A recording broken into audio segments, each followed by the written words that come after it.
from Jerusalem to Emmaus. But we were so tired and confused about everything that had happened. Things had gone so terribly wrong.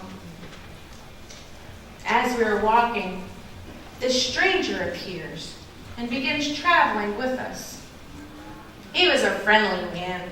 We chatted about the weather and such.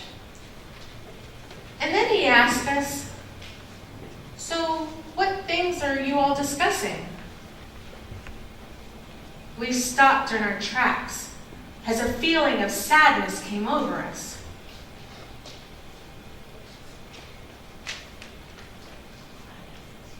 I asked the stranger, "Are you only a visitor to Jerusalem and do not know the things that have happened there these days?" "What things?" he asked. I looked at the stranger again. He really didn't know what happened to Jesus. I said, "About Jesus of Nazareth. He was a prophet, powerful in word and deed before God and all the people.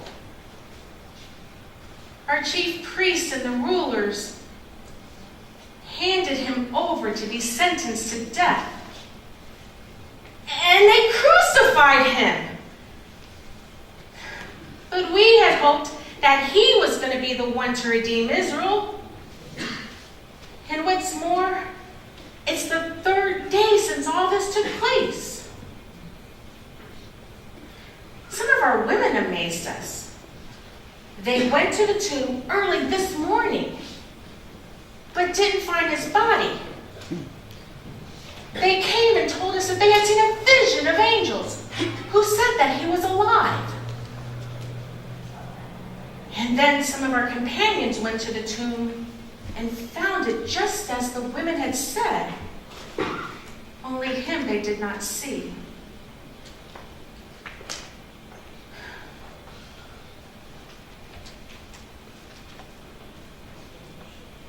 The stranger shook his head. At first I thought he felt sorry for us, that he empathized with our loss. But he was shaking his head in disappointment when he said, "How foolish you are, and slow of heart to believe all that the prophets had spoken. Did not the Christ have to suffer these things and then enter his glory?" As the stranger talked, we listened. He told stories that we recall from our childhood.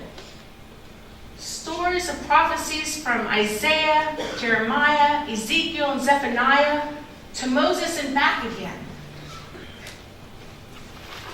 Stories all to do with the Messiah, God's promises, hope, and deliverance. By the end of this journey, we were so tired. But this stranger wanted to keep walking. He was so eager. I said, "It's dusk. Please stay with us. We can talk some more over a meal." Well, what happened next I can barely put into words. We asked the stranger to give the blessing for the meal. The stranger takes this loaf of bread, and as he raised his arms, we see the place where the nails were driven into his arms, his wrist. He blesses the bread and breaks it. And as he does, he says, "Baruch atah Adonai,